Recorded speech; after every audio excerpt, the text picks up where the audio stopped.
Uh-oh, you are now listening to D, the delinquent. On the podcast. This is Many Hats, No Cap, baby. D, the delinquent. Many hats, no cap. Welcome to Many Hats, No Cap with Delinquent. Yo, let me tell you about the first time that I hit somebody with a car.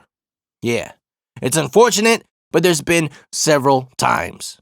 Now, I've told you in a couple episodes ago the time I hit somebody with a van, but let me tell you about the time I hit somebody with a car. It was my sophomore year. I was in my 1992 Geo Metro. Red, 4-door. And if you listened to a couple episodes ago, you know where that car ended. Anyway, I was late to school. Now, my parents had one specific strict rule.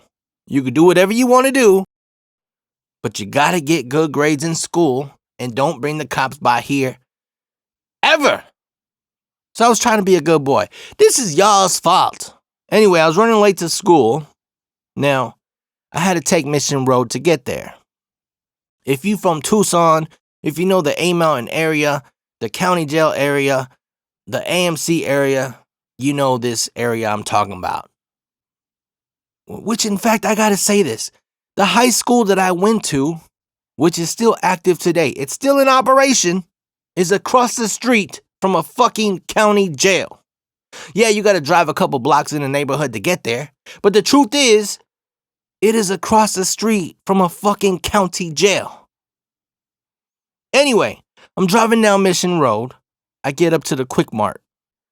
If you from Tucson or know that area, you know what Quick Mart I'm talking about. Now, I wasn't running through red lights or running through stop signs, but in some people's opinions, I'm sure they might say, if they see me that day, that I was driving a little faster than I should have been. Maybe I was, we'll never know. I come up to the Quick Mart. There's a stoplight there. Now, to this very day, it is unclear, and I'll never know, if the homie that I hit with the car was just walking to school or walking to the bus stop in front of the Quick Mart because he just got out the county jail. We'll never know. But this somebody that I hit was a somebody. Let me explain. He was clicked up and he had a posse. He was Mr. Popularity. Now, he wasn't big, bad, tough, and scary, but he had pull. He was plugged in. He had a posse. He could snap his fingers and he can have his boys just get on your ass. And I was just a sophomore. He was a senior. Yeah, we went to the same school. I hit him. Anyway, I pull up to that stoplight. He's crossing the street. I didn't see him crossing the street. He was doing like a little jog, trying to get across the street, you know? I didn't see him because there was a truck blocking the view.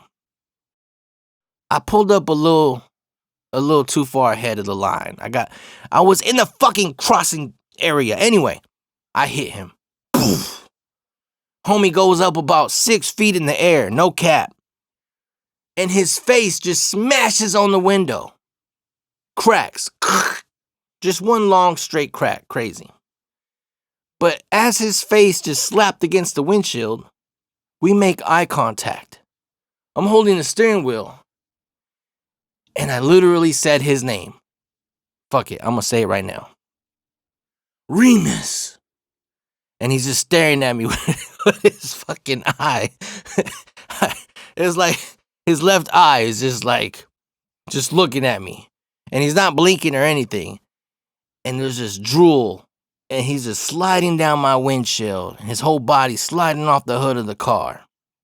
He rolls over on the street, gets up slowly. I roll the window down. Now, they weren't electric windows. They were manually rolling down windows. I don't know what you're saying. They were manual. I rolled down my window as quick as I can. I go, Remus, you all right? And he looked at me and he said, just go. I said, bro, you all right? Just fucking go. He's pissed and he's limping. So I start going. The light turned green. Now, you know how people are. There was a whole bunch of witnesses. Everybody want to play fucking hero. They start rolling down their windows, honking at me. Beep, beep, beep, you better turn around. Beep, beep, beep, you better not leave. You better go back, and blah, blah, blah. All these people yelling at me. And yeah, they were right. I get to the next turn ahead. I do a U-turn. I gotta go check on the homie. I fucked up, you know? And plus, he seen me. He looked right at me. You know what I'm saying? So I turn around. I pull up to the Quick Mart. I'm looking for him. I don't see him. I get out the car. I'm looking for him. Then I look towards the bus stop. I'm laughing about this now because we actually laughed about this together years after this happened. I just want to make that clear. Anyway, I look towards the bus stop, and he's just laying down on the sidewalk, looking at the sky, holding his chest. I walk over to him, and I go, Remus, you all right? And he goes, just fucking go, dog. I asked again, are you all right? Just fucking go, dog. I go, bro, I hit you with the, just fucking go. I'm like, bro, I'm just checking if you're, just go, just go, just go, just go, just go. He's just yelling. I'm freaking out, like, all right, bro, I'm leaving. I get back in my car. I go to school. I didn't tell nobody about this shit. I was scared. It was on my mind all day. At lunchtime, I saw all his homies and shit, and I know they was looking for their big homie, Remus. Remus ain't there, though. School's over. I get in my car. I drive home. I usually took the back way home. It was like through Kennedy Park and all that. I don't know what that street's called. And then I'll take Aho home. But on this day, I wanted to pass by the crime scene, you feel me? I wanted to make sure there was no blood around there. I wanted to make sure there was no caution tape and no fucking body chalk outlines on the sidewalk, you feel me? I hit Mission Road, I passed by the crime scene, and no, nothing. All right, cool. But I gotta duck and dodge the police, because down here, they're real crazy about windshields being cracked and all that. I don't know how they are where you're from, but they're crazy down here in Tucson and Phoenix. So I make it home, and my dad looks at the windshield, and he says, what happened to the windshield? I said, I don't know. I was at school. When I came out, it was like that. Mm-hmm. You go, oh, shit, now I got other shit to worry about. You feel me? So the next day comes, I go to school again. Now, I am a law-abiding citizen. I am driving the speed limit. I am making sure I am going to get to school safely, and I ain't gonna hurt nobody on the way there. I get to school, and I see Remus. He has crutches. I'm like, should I talk to him? Should I say what's up to him? What do I do? I passed by him, and I just gave him a nod, like, what's up? He doesn't say anything. He doesn't do anything. He just looks straight. I'm like, all right, Remus is still mad at me. I get it. I'd be mad too. So lunchtime comes. He's way at the top of this hill at Cholla. If you know, you know. And he's chilling with all his homies. Now, there was like a rap competition going on. The radio station was down there. There was a nice little crowd in the auditorium area. And I go down there to rap. I spit a freestyle with all my homies. It was fun. And then the DJ then tells me, all right, man, anybody want to give a shout out too? He hands me the microphone. I say, shout out to all my homies. Shout out to this and that. Shout out to the basketball team, the football team, the cheerleaders, yada, yada, yada. Then I see Remus looking at me from the top of the hill. And I say, and shout out to Remus and all the homies. And Remus put his crutch up, like salute. And then all his homies started whistling, you know. And I felt better, like, all right, cool. He said, what's up back? We're good. The end of that school day, I'm walking to my car. Now, I had basketball practice, so I had to go to my car to get my bag full of basketball clothes and shoes and all that, and then come back to the gym. So when I'm walking to my car, Remus is leaning against my car with his crutches. He's just chilling.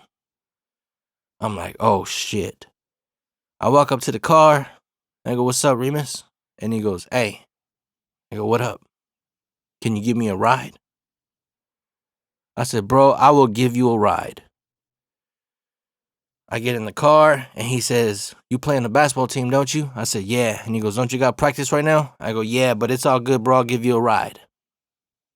"Are you sure?" I go, "I'm sure, bro. I owe you." He sits in the car. We start driving to his neighborhood. Now, it was way further than I thought. It was on the reservation. I take him there. He gets out the car. And then he tells me, "You want to come inside real quick?" I go, "Why?" And he says, "My mom made some food." I said, "Yeah, bro. Cool." I get down from the car, go inside, and she made tacos. Those are some good ass tacos. And I got to meet him and his peoples, and it was all good. And we never talked about, how we officially met. I wasn't a part of his circle. He wasn't a part of my circle. His homies were just in their own thing, doing their own thing. They were just beefing with other hoods and all that. But my homies, they just weren't beefing with them at all. But it was just like we were just in two different worlds. So after that, we was just cool. We was cool. But we never talked about this, this incident. So after high school, I graduated in 2003. He graduated that year that I hit him. My sophomore year, he was a senior. So he graduated that year. In fact, I'm sorry, I don't even know if he graduated. But when I got out of high school, I was working at this Chinese restaurant called Bamboo Terrace. I was a busboy. It was a part-time gig. I would only go there when I needed money and stuff. Quick, some quick dollars and shit. I'd be stealing those fucking waiters' tips, by the way. Anyway, fuck them. And fuck the owner's son, too. So, I'm there working, and Remus is there with his girl. And then he says, "Yo, what up, homie?" Like, he gives me the biggest, just homie salute. "What up, homie? Come sit down with me real quick." I go, "All right." I sit down with him. And he's like, "Yo, tell my lady how me and you met." And I go, "For real?" And he goes, "Yeah, because we never talked about this again." I start telling her. And he starts putting his icing on the cake, and we're just telling her the story, and she's laughing. She's just laughing. And I look at Remus, and he's laughing too. So we now have a funny story together, right? That's crazy.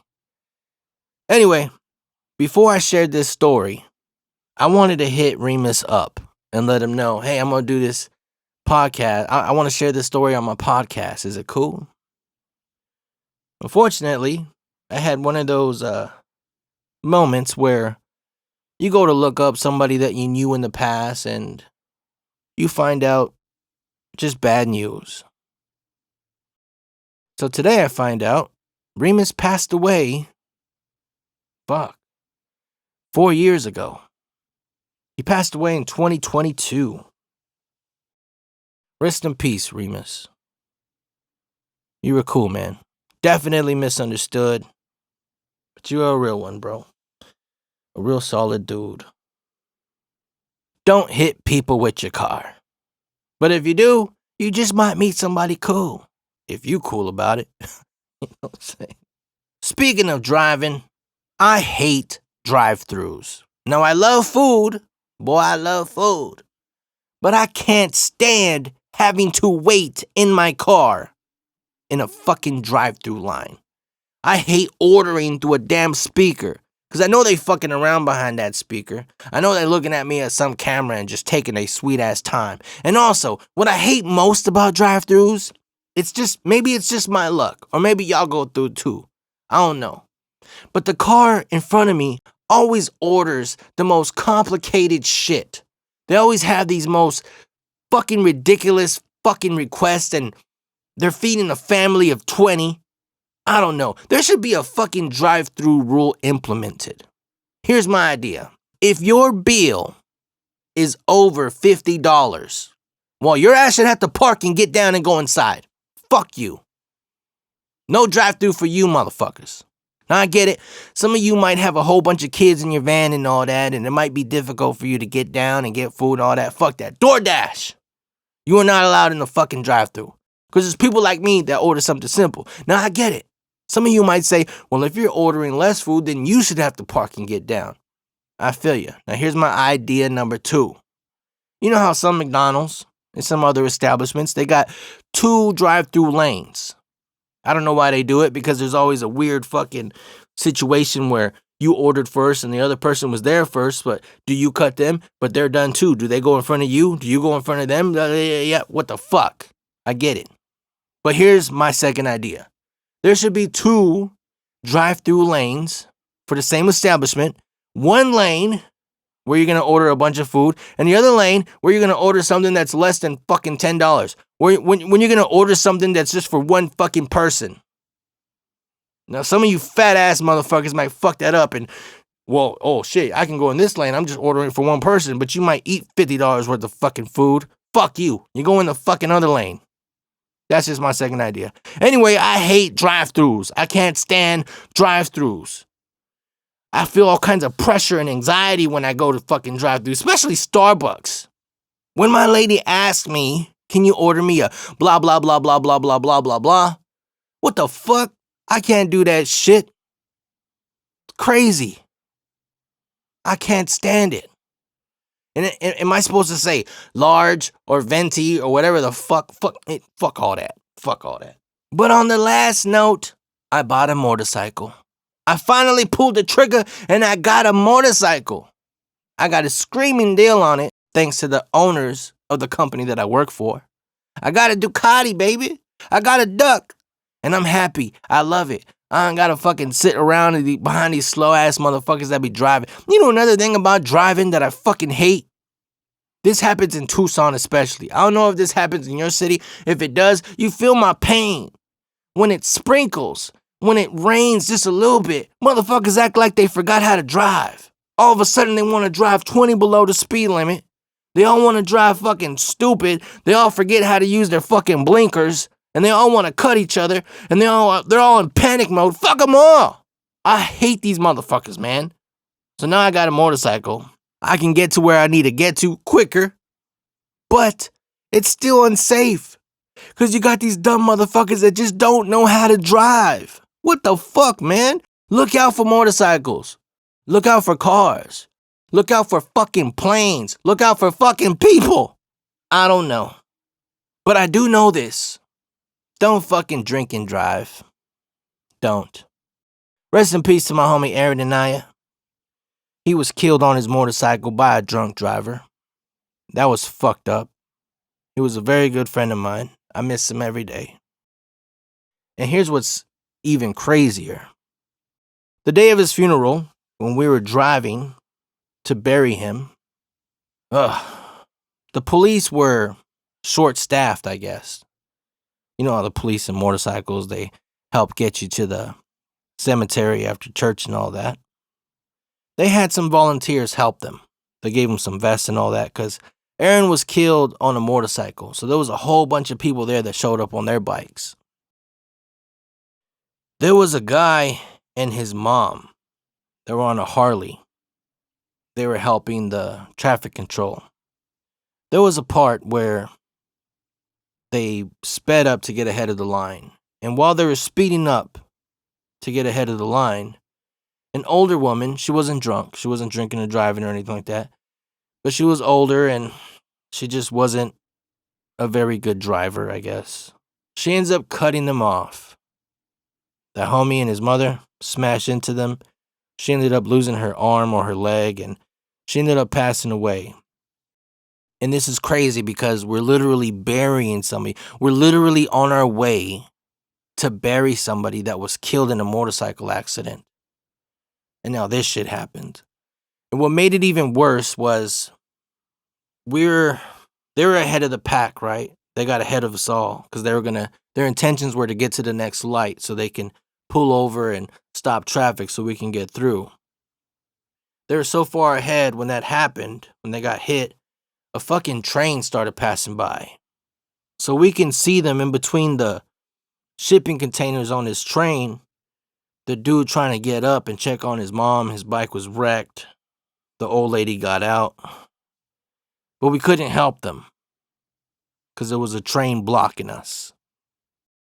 Then when the ambulance came, they came on the wrong side of the street too, and the train was blocking them from providing aid. I don't know if that time is what caused the death, but man, we all know that every second is fucking crucial in any kind of accident. Not trip out because when that train was done going by, we finally get to pull up and check on them. His mother was gone, and he was stumbling everywhere. Everybody made him sit down. They're giving him water. And I remember him asking, "How's my mom? How's my mom? Where's my mom? Where's my mom?" Frantically. And I remember one of the EMT dudes telling him, "She's okay. We just need to make sure you're okay now, okay?" He lied to him. I guess he had to. But when he lied to him, he started to chill out. And they put him on a little, that hospital bed that put him in the fucking ambulance and they took him to the hospital. He ended up recovering, but not quite recovering. I mean, you just lost your mom on a bike you were driving while trying to bury another homie who was killed on a bike too. Like, fuck, man. It was just a crazy ass day. Anyway, yeah, I know the story I shared might have been fucking crazy and wild or funny about Remus, but I don't know. I'm older now. I just drive more careful. Ain't nothing cool about speeding and all that shit. I love motorcycles. I love dirt bikes, ATVs, UTVs, street car, fucking fast cars. I love all that shit. But there's a time and place for all that shit. Don't be a fucking knucklehead and fuck somebody else's life up just because you want to have a little fun. Point blank period, baby. D, the delinquent. Many hats, no cap.